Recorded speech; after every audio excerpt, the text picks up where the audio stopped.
Traditional ways of helping people have been about creating a dependency pattern. I don't know if that was intentional or unintentional, and I really don't give a shit. Ultimately, it leads to insult to injury, a dependency pattern. You have to depend on a pill, on someone, on the world validating that you are good enough, worthy enough. And if they don't validate you, then who the hell are you? And how could you be of this world or worthy of your next achievement?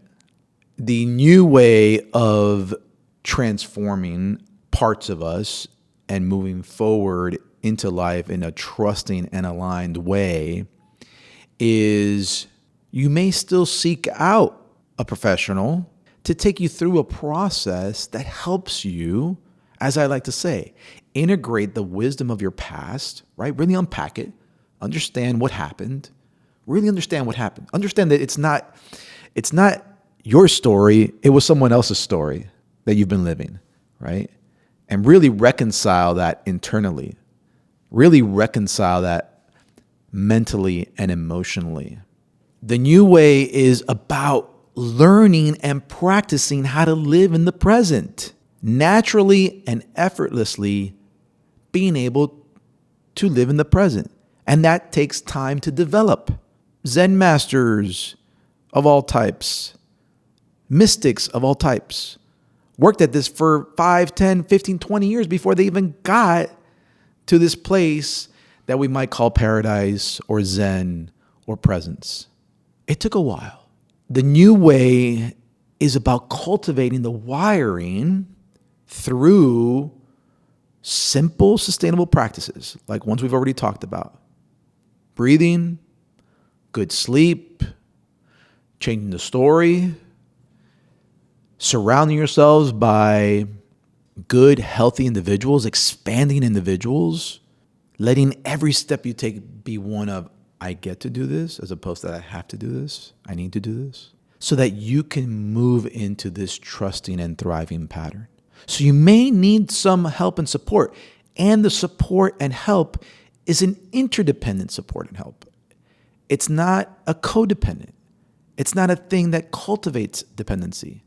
When I'm about to work with someone, I tell them, listen, you have 8 to 12 visits, and we're going to reevaluate everything at the end of those 8 to 12 visits to ensure that you are on an empowering and sustainable path with permanent change. It's time defined, right? I get people that have been in therapy for 20 years. I'm like, why are you in therapy for 20 years? Like, what is that about? Well, maybe you like your therapist. That could be the case, and that's okay. And to me, that's a crippling way to go through life. So permanent change has always been possible. And it seems as if for the first time, we're acknowledging that and accepting that, embracing that simple fact. And as I said, I believe it has to do with this large consensus, this now agreement that's been made by the majority of professionals in this industry of health and wellness, in this industry of taking people down these transformative journeys, that neuroplasticity is, in fact, a real thing, that we can adapt and adjust and heal and transform, reprogram, rewire. We can now do this permanently. Repetition is key. So the more we repeat something, the more permanently we can do that thing.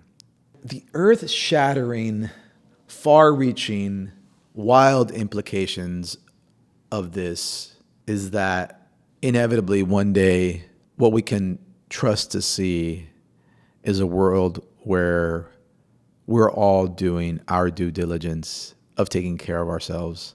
We are all doing the work to ensure that whatever pain we're carrying isn't being passed on to others in sometimes subtle and not so clear ways. So on an individual level, The implications are I can be the designer, the engineer of my own life. I can now create what I want and enjoy it. I can now lead in ways that I want, be intentional in ways that I've never been to provide for myself and others. I can be caring, loving, and trusting in ways that I really never thought I'd be able to. Your nervous system all of a sudden can just relax and enjoy. It's no longer sending you signals that you might be in danger.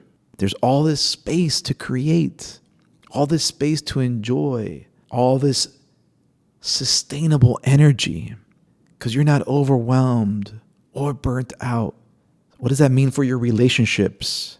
How much more present are you to those relationships?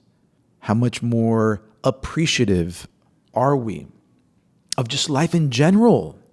You won't have to do a gratitude list because you would live in a constant state of fucking gratitude. It would be part of your wiring, a natural state, an effortless state of being that is really something that we don't even really know.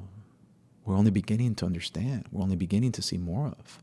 What happens when we're effortlessly engaged? We're effortlessly present to that connection that we all have available to us. It isn't that we live in a way that doesn't want to connect. The connection's there. It's been proven by multiple sciences.